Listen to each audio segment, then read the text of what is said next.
break for you. Any doubts you can ask.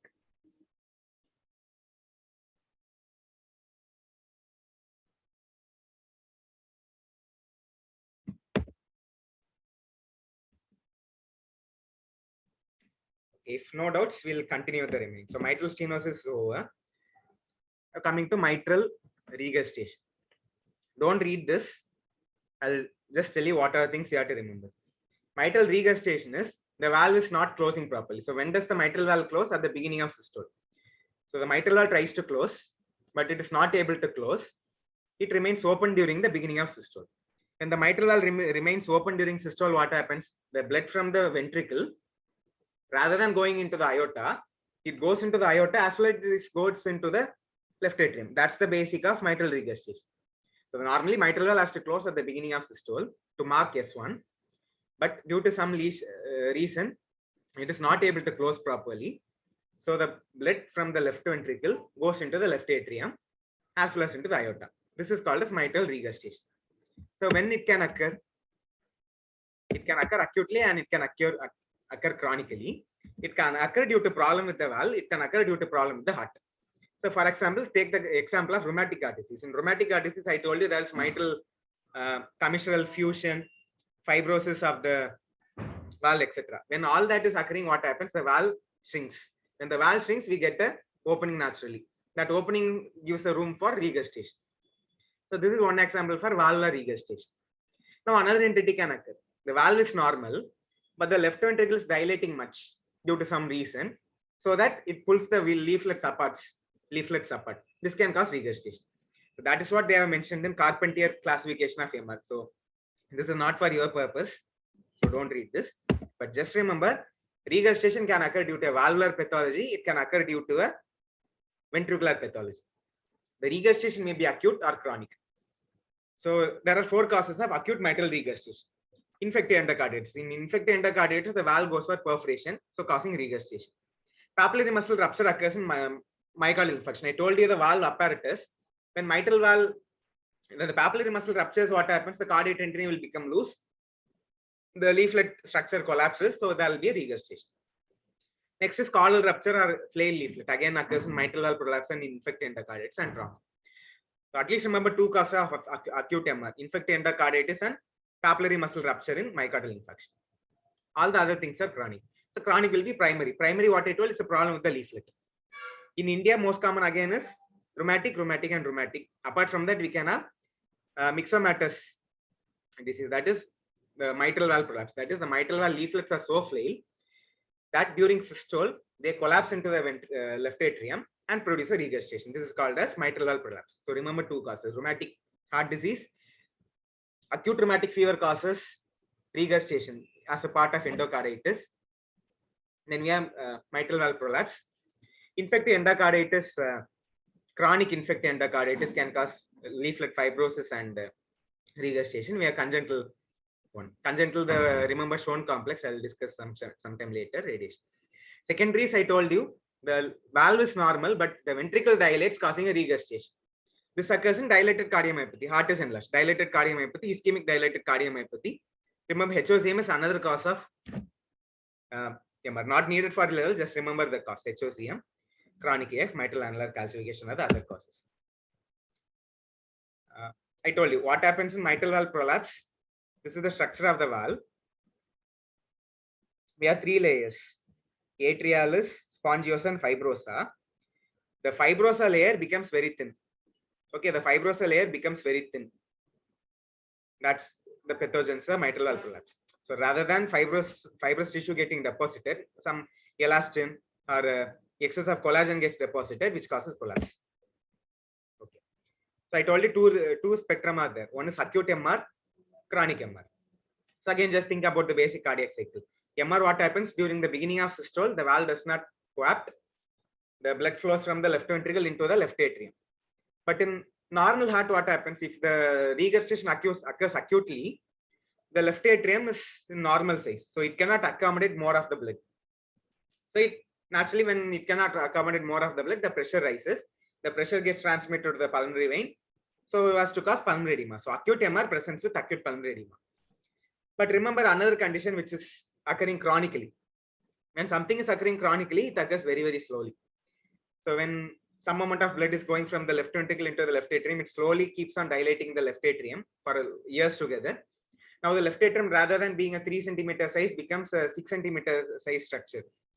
So even though there's more amount of regurgitation occurring, the left atrium can accommodate this excess amount of blood. But the problem is this excess amount of blood in the left atrium, again it is going into the left ventricle only. So normally if the left ventricle has to receive 60 ml of blood, due to the chronic regurgitation and the chronic flow from left ventricle to the left atrium and again from the left atrium to the left ventricle, the left ventricular size enlarges, the left ventricular volume enlarges. That's what the pathogenesis which is going to occur.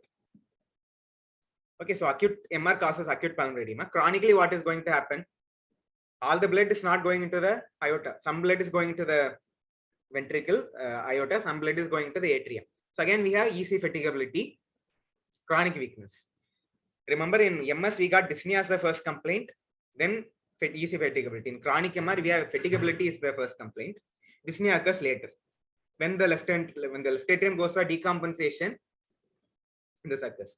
Angina is again rare. Palpitation can occur due to AF. Atypical chest pain occurs in mitral valve prolapse. Okay. Now, what are the signs?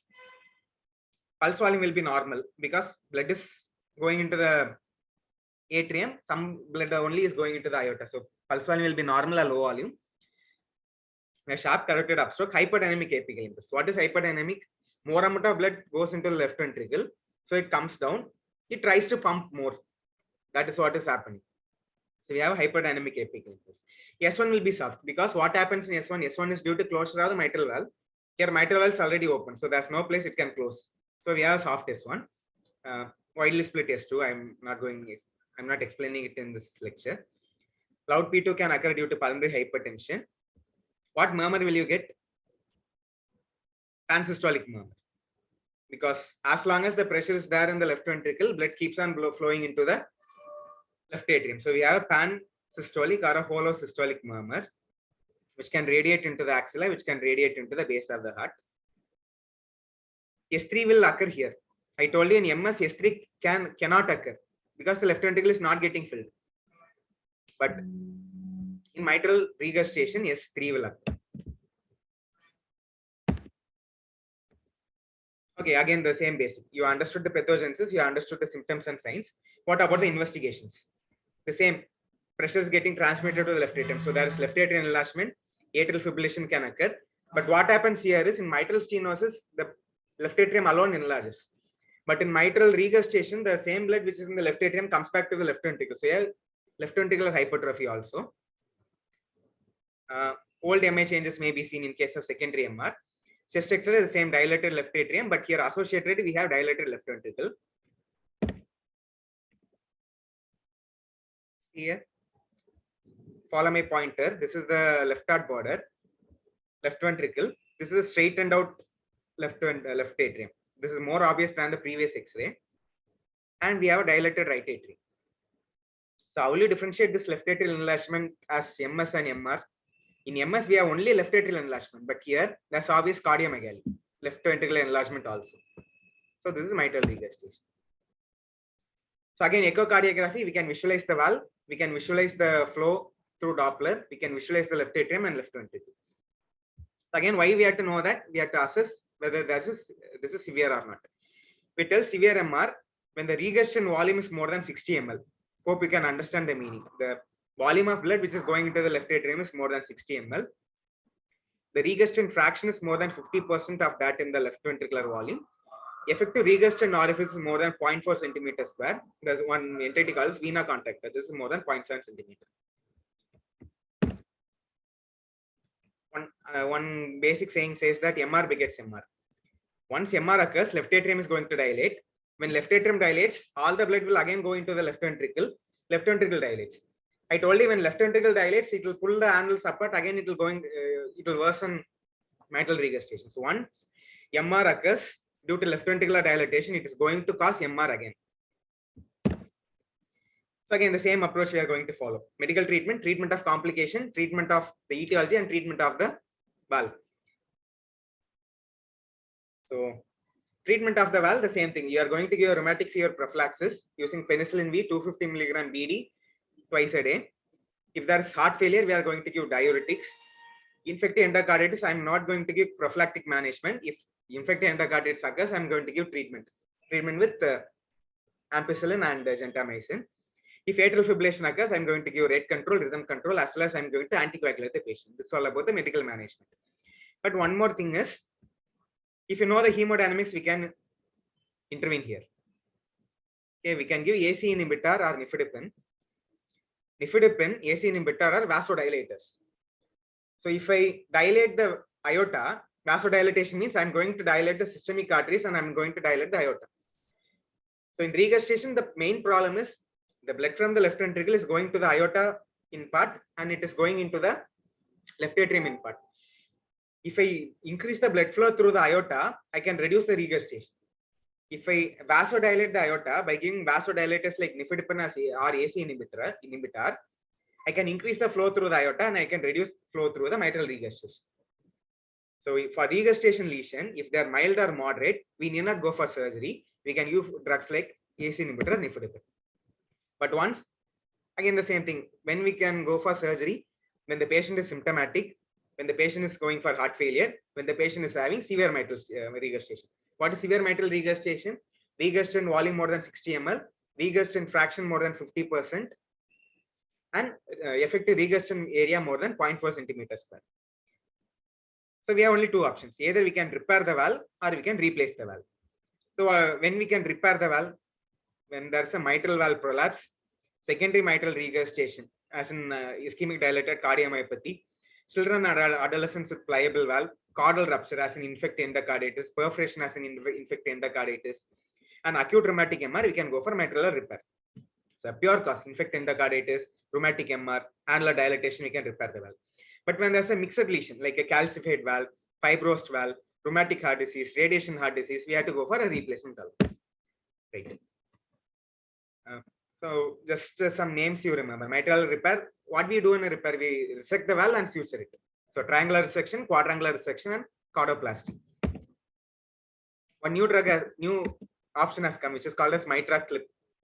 So the same thing, we go through the femoral vein, go to the right atrium, puncture the septum, go to the left atrium, go to the mitral valve. We pull this mitral valve backwards and put this clip on. So that regurgitation will not occur. It's called mitral clip. So mitral valve replacement, I told you.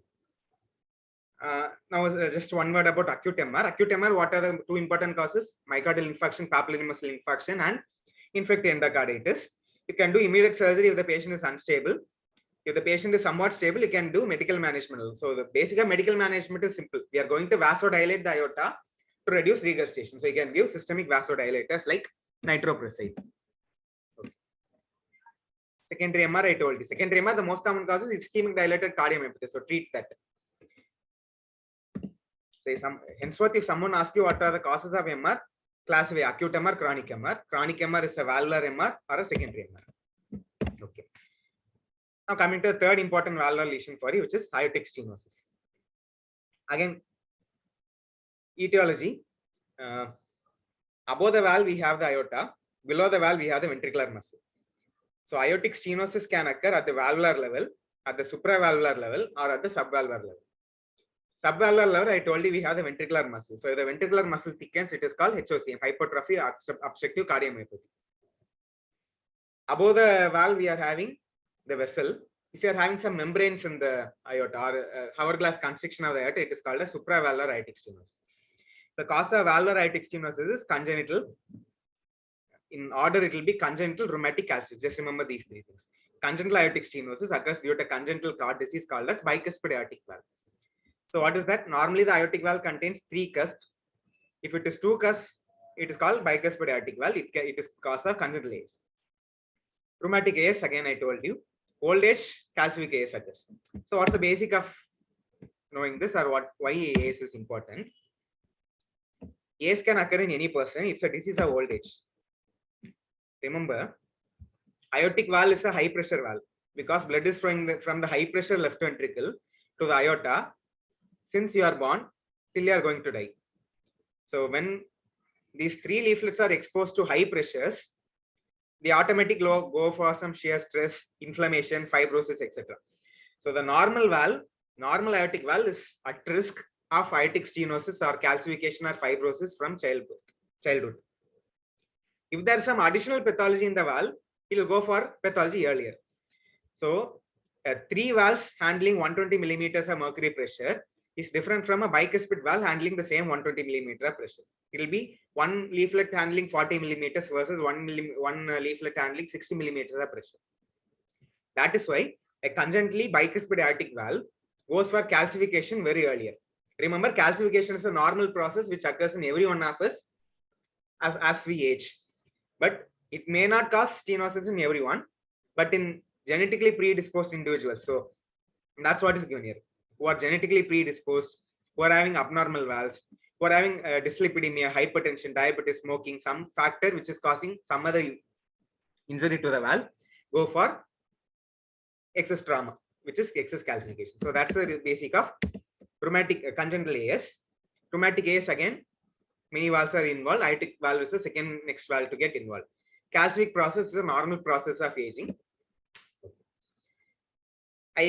One of my favorite valvular heart disease is aortic stenosis. Knowing aortic stenosis is very important. Why? Because one, its incidence is 1.5% per population. So if you are seeing a general OP, one person will have aortic stenosis. Again, bicuspid aortic valve is very common. In fact, it's the second most common congenital heart disease next to mitral valve prolapse. It occurs with a male to female ratio of 3:1. 9% of the cases show autosomal dominant inheritance. So if one person is having aortic stenosis, being autosomal dominant, his child may have aortic stenosis.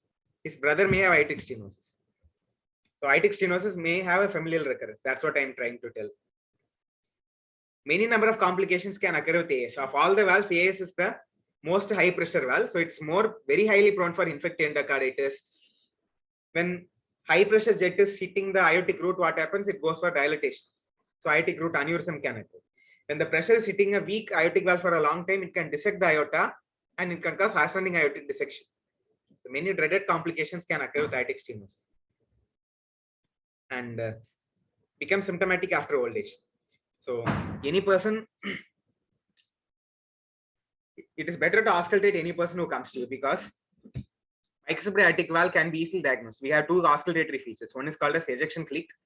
Another one is we can have ejection systolic murmur or a mid systolic murmur in the aortic area.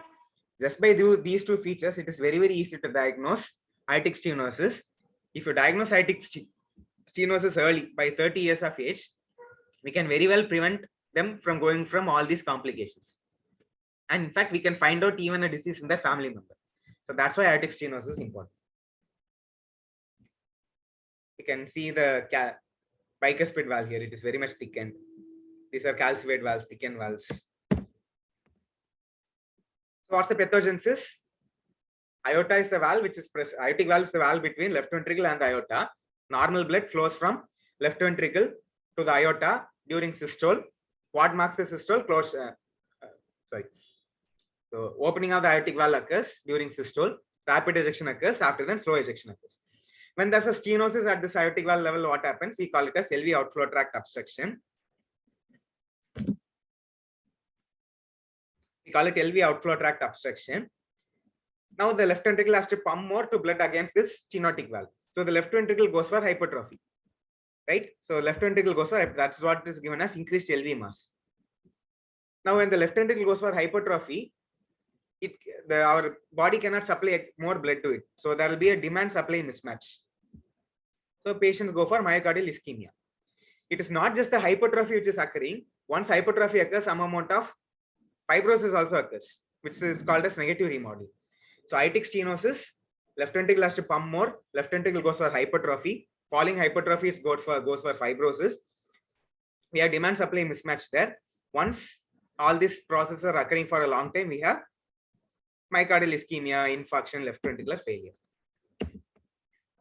Again, the same hemodynamics which I was trying to tell you. Right? Diastolic dysfunction, the left ventricle becomes enlarged, it does not dilate during diastole. systolic function gets affected. Left ventricular hypertrophy occurs, fibrosis occurs, coronary flow reserve occurs. Again, when all this is occurring, what is happening? The left atrium is the one structure which is trying to increase its pressure to give blood to the left ventricle. When that fails at a particular point, we have pulmonary venous hypertension, pulmonary arterial hypertension, the same pathogenesis. Again, symptoms. Here in aortic stenosis, the main problem is a forward flow. Okay, the main problem is the forward flow. So we have exertional breathlessness, exertional angina, exertional syncope. These three is the classic triad of exertional breathlessness. Remember the main thing I told you, aortic stenosis is a disease of old age. We get signs of aortic stenosis, but clinically they do not present at all usually. It is our aim to pick them up when they are at the sign, when they present only with signs. Because once symptoms occur in aortic stenosis, their prognosis is very bad. Okay.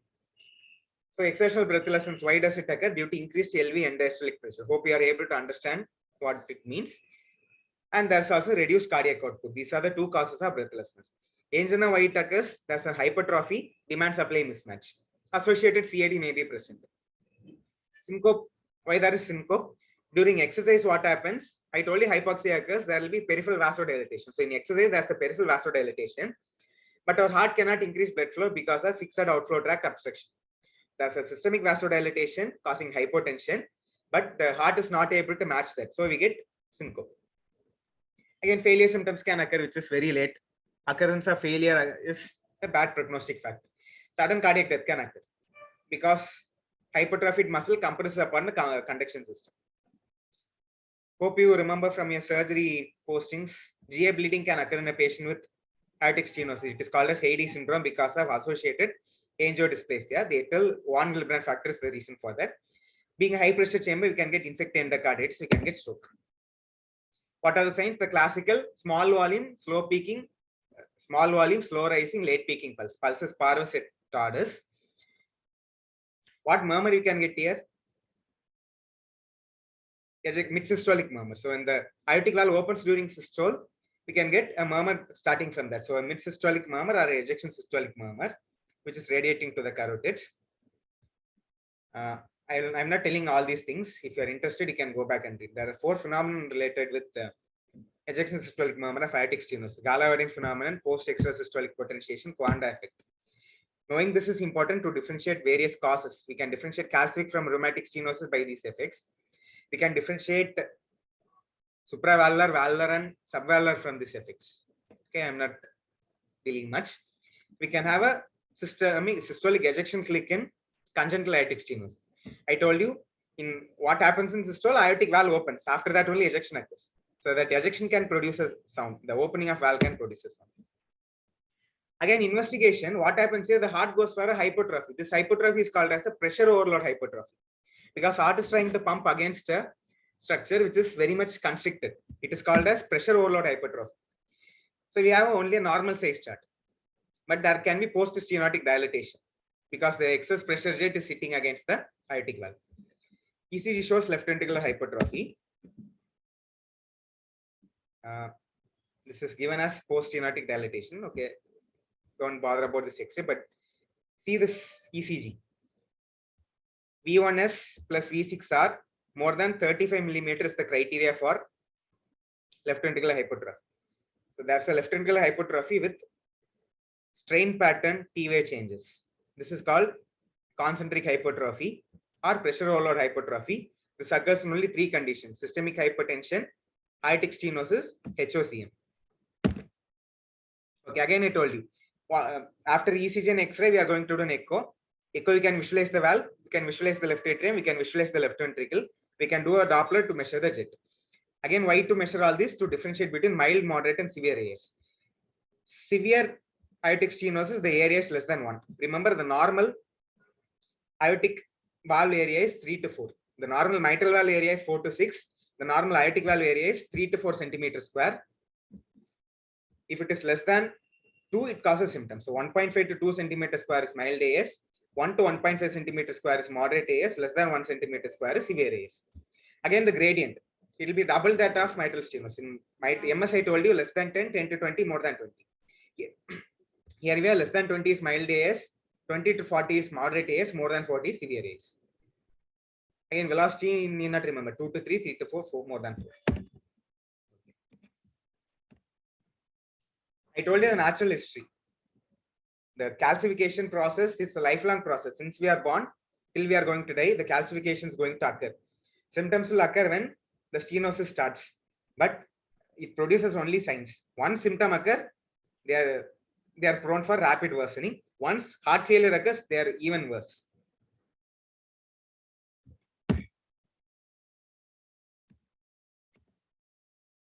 In medical management, treat systemic hypertension, treating the complication. That's all. Okay, the same principles which I told already. Here, the one extra medical management is you have to treat the systemic hypertension produced afterward. Again, surgery. What surgery we can do? Aortic valve is stenosed. So only two possibilities are there. Either you can dilate the valve or you can replace the valve. Nowadays, dilatation is not preferred. Replacement is preferred. That too, replacement is not preferred by open surgical approach. We use a catheter approach that is called as TAVR, TAVR, transcatheter aortic valve replacement. Previously, we called it as SAVR, surgical aortic valve replacement. Now it has been outdated. We use TAVR, transcatheter aortic valve replacement. Again, what are the indication? Any symptomatic patient, any severe AS, which follow the same criteria, right? Okay, this finishes aortic stenosis. Now, aortic regurgitation. Like I told you in mitral regurgitation, regurgitation can occur when there's a dilatation of the left ventricle or when there's a problem with the valve. Similarly, aortic regurgitation can occur when there's a problem with the aortic root. When the aortic root dilates, it pulls the annulus, it can cause regurgitation. Or there may be a problem with the valve which can cause regurgitation. So what are the aortic root diseases? Aortic root mainly consists of elastin and collagen. So any disease causing elastin problem, like Marfan syndrome, cystic medial degeneration, right? Degenerative aortic dilatation, osteogenesis imperfecta, syphilitic aortitis. At least remember a few. Some valvular causes is bicuspid aortic valve can cause aortic regurgitation also because there's a calcification fibrosis going on.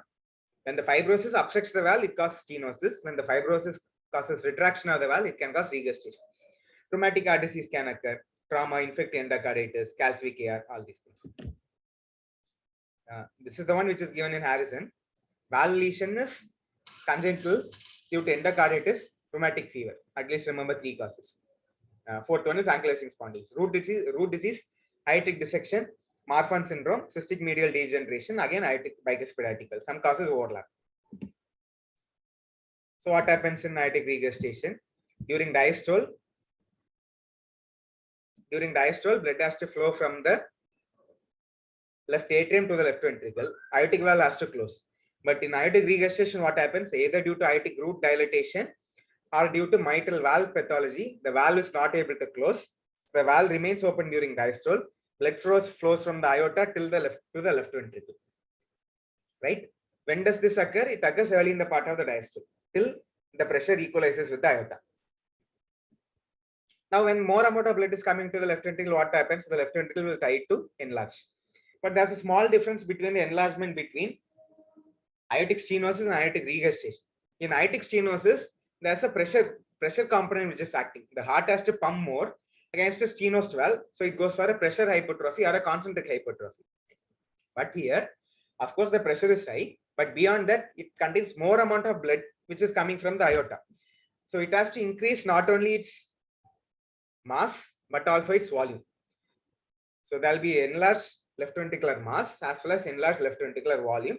This is called as eccentric hypertrophy. The other things are the same. The left ventricular end-diastolic pressure is high. Heart goes for a hypertrophy. There's a myocardial oxygen demand mismatch. There's a myocardial fibrosis. All this is going to cause a failure at one point of time. Okay. Symptoms. Like I told you, in aortic stenosis, the triad: exertional dyspnea, exertional angina, exertional syncope. Here, just to change syncope to palpitation. Okay, reduce syncope to palpitation. Of course, palpitation can occur, but not as like that in aortic stenosis. It's not the syncope, it's actually the palpitation. Sorry. So syncope does not occur in aortic regurgitation. It is the dyspnea, angina, and palpitation. This is the triad. Again, exertional dyspnea is due to PND orthopnea. Exertional angina is due to demand supply mismatch. Palpitation is due to the dilated chamber. It is due to the increased contractility. There are so many reasons. Okay, so any regurgitation lesion, the first thing is classified as acute AR or chronic lesion. Chronic lesion classified as a valve pathology or a ventricular pathology. That's what we did in MR. Similarly, in AR, it could be acute AR, chronic AR. Acute AR, the same.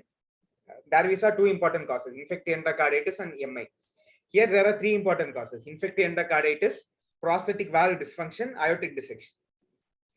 And chronic, again, I told you to divide into vascular lesion, aortic vascular lesion like Marfan's disease, cystic medial degeneration, syphilis, etc. And the valvular lesion like congenital bicuspid aortic valve, rheumatic heart disease. So triad is dyspnea, angina, and palpitation. So hope you all know about the peripheral signs of aortic regurgitation. The basic of all these signs is simple. The heart pumps blood into the aorta. During diastole, all the blood comes back into the ventricle. Most of the blood comes back into the ventricle. So heart enlarges with its excess blood volume. The same blood is going to be pumped. So the systolic BP rises, whereas diastolic BP will be very low. So the systolic BP will be as high as 160 or 170, 180 something, whereas the diastolic BP will be very, very low in the range of 0. This is what happens. So this is the reason for a large volume pulse, collapsing pulse. So other signs are also the same thing. We are having a hyperdynamic circulation or a large volume pulse or a distal runoff, whatever you call it as. So I'm not going to describe the signs. So what murmur we have? Aortic valve opens during diastole, blood flows back. So early diastolic murmur is heard. Here A2 will be soft because the valve does not close at all. Okay. Chest X-ray, LV enlarges. So dilated cardiomegaly may be there, dilated aortic root, calcific aorta may be seen. With failure, we can get pulmonary edema. In ECG, what is there? We are having an elevated LV mass and a LV volume. This is called as eccentric hypertrophy.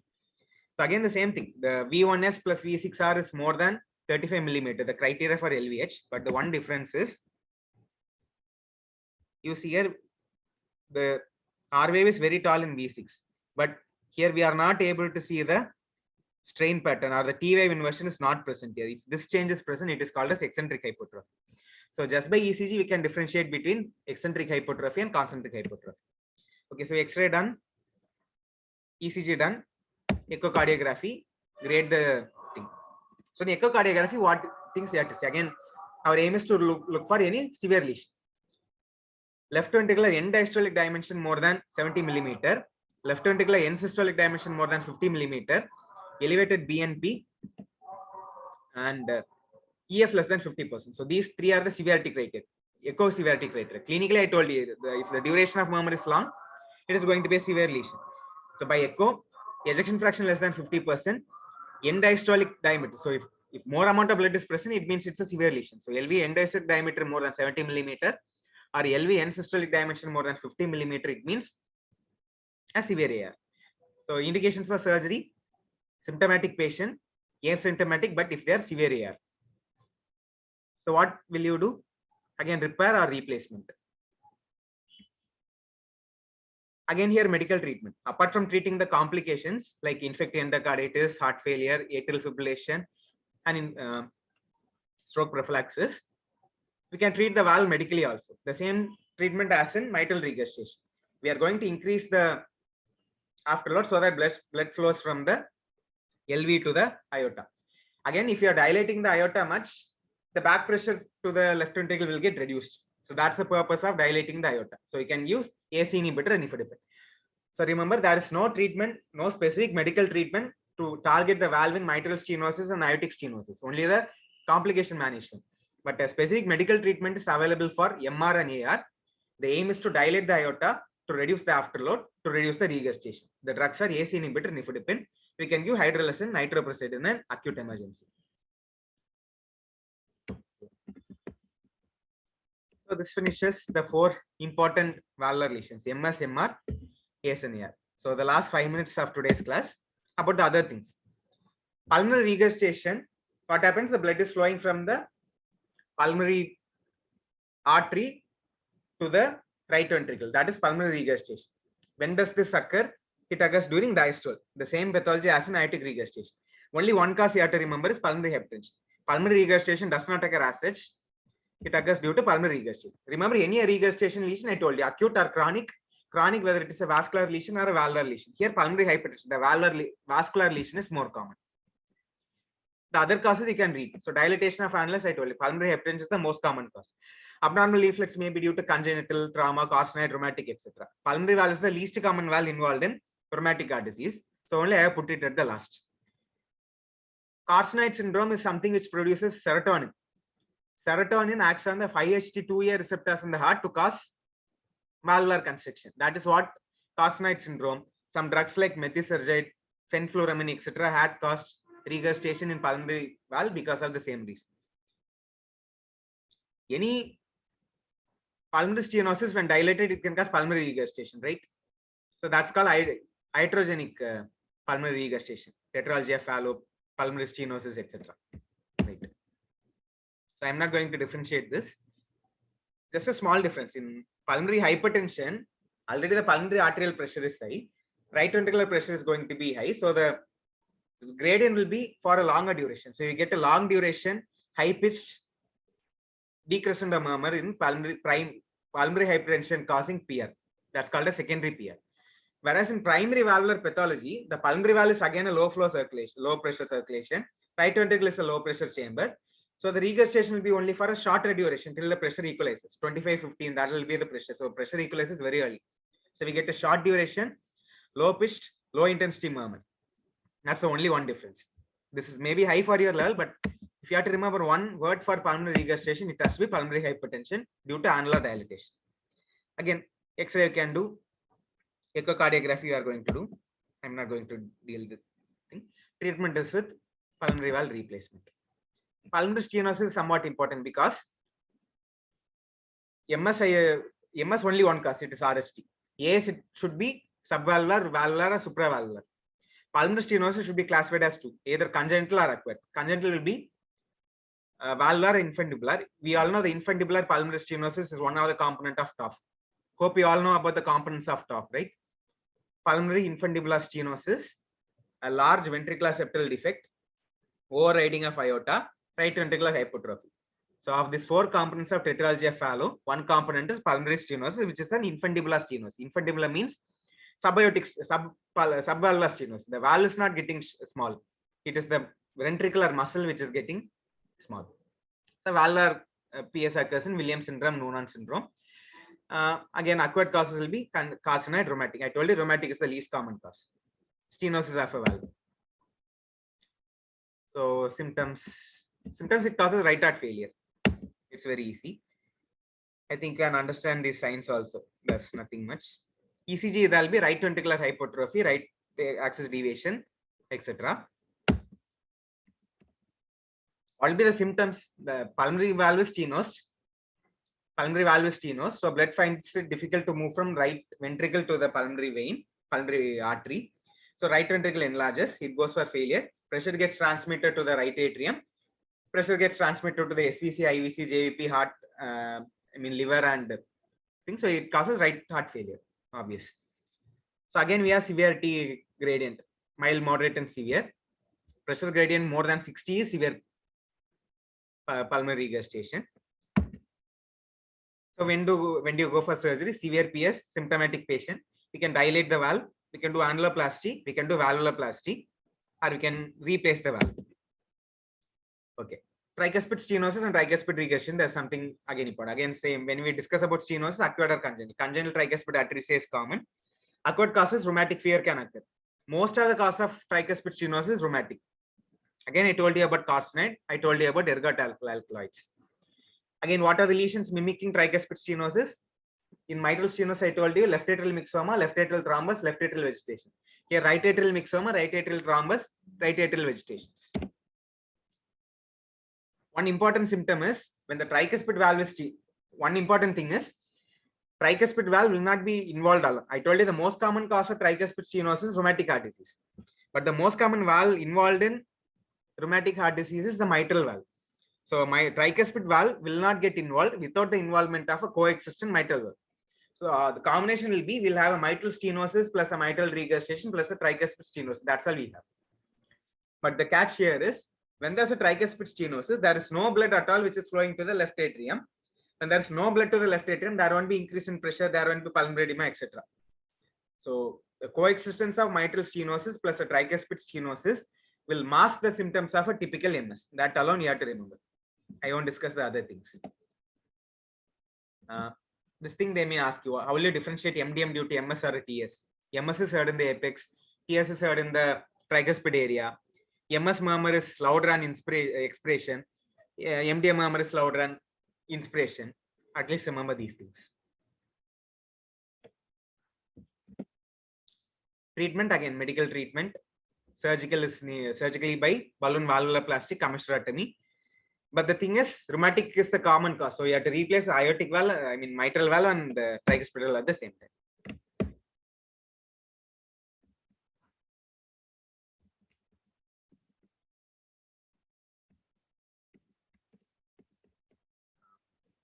Okay, next about tricuspid regurgitation. Again, the same thing.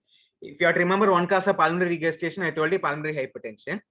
The same applies here. Tricuspid valve, first class was acute TR and chronic TR. Chronic TR, either a valvular pathology or a secondary to dilatation. Secondary causes what dilates? Right ventricle dilates. Right ventricle dilates and pulmonary hypertension. The most common cause of tricuspid regurgitation is again functional tricuspid regurgitation due secondary to right ventricular dilatation of any cause. For example, I told you initially, mitral stenosis causes right ventricle hypertrophy, right ventricle fails, it dilates. The same thing. Things you can read. So intrinsic valve disease, infected endocarditis. Right-sided infected endocarditis is more common. Rheumatic heart disease never occurs in pulmonary valve. So symptoms of right heart failure, again obvious. Pulsatile sensation in the neck and eyeballs can occur because of back pressure. Another important clinical thing is, I told you in mitral stenosis. Mitral goes for stenosis, there's left atrial enlargement, back pressure, pulmonary venous congestion, pulmonary capillary congestion, pulmonary arterial hypertension, RVH, right ventricle failure, right atrial enlargement, and so on. But when pulmonary hypertension occurs, the blood is not flowing into the lung at all. So when there's no blood flow, there's no question of pulmonary edema occurring. So in a mitral stenosis patient who initially has breathlessness, orthopnea, PND, etc., and the lung crackles, once he develops pulmonary hypertension, he gets relieved of his symptom. So it is a sort of a paradox. So a patient who is getting frequent orthopnea and PND, suddenly he feels relieved. We should not be happy about it. We should be cautious because it indicates the onset of pulmonary hypertension. I always tell in my classes, the onset of pulmonary hypertension in any disease marks the beginning of the end of the patient. Hope you remember the basics of pulmonary hypertension. There are 5 groups of pulmonary hypertension. Group 1 is primary pulmonary hypertension, which occurs due to mutations like BMPR2A mutation. Group 2 pulmonary arterial hypertension is the pulmonary hypertension occurring due to heart disease, the one which we discussed, which we are discussing today. Group 3 pulmonary hypertension is that secondary to lung disease. Group 4 pulmonary hypertension is chronic thromboembolic pulmonary hypertension. Group 5 is mixed, any of these causes. So group 2 pulmonary hypertension, once it occurs in mitral stenosis, patients get relieved of their symptoms, but we should not be happy because it marks the beginning of the end of the patient because he is going for right heart failure. Edema, congestive hepatomegaly, everything, etc., etc., so on, so forth can occur. So ECG, when right ventricular is failed, it causes right atrial enlargement. But why biatrial enlargement? Because one valve, one atrium alone cannot be involved. It is usually secondary to mitral stenosis. So left atrium, right ventricle, right atrium, everything will be enlarged. So again, a question may be asked: how to differentiate between tricuspid regurgitation as functional or primary? The same thing. Functional TR, the pressure is very high because pulmonary hypertension is there. There's continuous blood flow. So we have pansystolic murmur. Whereas in primary TR, it's only short duration murmur. Okay. So use of echocardiography. Treatment again, replacement. The most common cause is a pulmonary annular dilatation. So resection and resuturing or grafting of pulmonary valve will be the treatment of choice. So there are some name techniques, you can go through it later. So before concluding today's class, just a revision. So all you have to know in cardiology is only the cardiac cycle. If you are very thorough about the cardiac cycle, just remember the point that heart relaxes for more than 50% of the time. 0.3 seconds for systole, 0.5 seconds for diastole. If you know all the 8 phases of cardiac cycle and what are the events which occur in sequence, it is very easy to understand. Because if you know what will happen in S1, you know what happens when mitral opens, you know what happens when aortic valve closes, you know what produces S3, what produces S4. You know why mid-diastolic murmur occurs. Okay, so any MS, any stenotic lesion, sorry, any valvular lesion could be either stenotic lesion or regurgitation lesion. Stenotic lesion, MS only one cause, which is rheumatic, followed by congenital. Aortic stenosis, calcification, and calcification occurs for all, but it can occur from childhood, as in congenital bicuspid aortic stenosis. It may be aggravated by rheumatic aortic stenosis. Otherwise, it's a disease of old age. It is one disease where family history may be present. It is one disease where it can be diagnosed by science, because presence of symptoms still indicates worse prognosis. And for any regurgitation lesion and the tricuspid stenosis occurs always with the mitral stenosis, the cause is only rheumatic heart disease. Pulmonary stenosis, the cause congenital or acquired. Regurgitation lesion always classified acute or chronic. Acute either due to MI or due to infected endocarditis. Chronic always classified as primary to the valve or secondary to the annular dilatation or ventricular dilatation. So our aim is to differentiate between these two. So management principle is very, very easy. First, they treat the complication. All the complications will be infected endocarditis treated with ampicillin, gentamicin, ceftriaxone, vancomycin, depending upon the native valve or native valve prone for Staph aureus or a prosthetic valve. Next is atrial fibrillation management by rate control with beta blocker, calcium channel blocker, digoxin, rhythm control with amiodarone, and secondary prophylaxis for stroke with anticoagulation. I told you the things: heparin, warfarin derivatives, newer anticoagulant drugs, and heart failure management with diuretic, salt restriction, fluid restriction, etc. Then addressing the valve medically can be treated for only two conditions: MR and AR. If you are dilating the aorta, it reduces the afterload, it reduces the MR fraction as well as the AR fraction. We can give nifedipine and AC inhibitor. For stenosis, we don't have any specific medicine for the valve. The only treatment is surgery. So for a stenotic lesion, try to dilate. But MS, the preferred one is balloon mitral valvotomy. For aortic stenosis, preferred one is a transcatheter aortic valve implantation. For a regurgitation lesion, repair or replacement. Multiple diseases are present, you replace it. If only annulus is dilated, you go for a repair. What else? And I told you something about rheumatic fever. How does it occur? Its pathogenesis, the criteria for that. Never forget the criteria. I told you about Duke's criteria for infected endocarditis. And I touched a few things about cardiology. I think this is enough, much enough for your clinical as well as theory points. I skipped a few things in between for the not to drag this class. But if you understand the basics and the concepts from this class, you can very well read the slide and correlate with what is happening. So class is over. Any doubts or discussions, you can have it.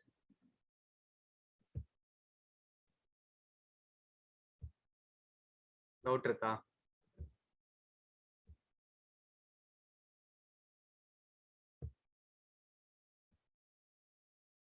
Okay, if there are no doubts,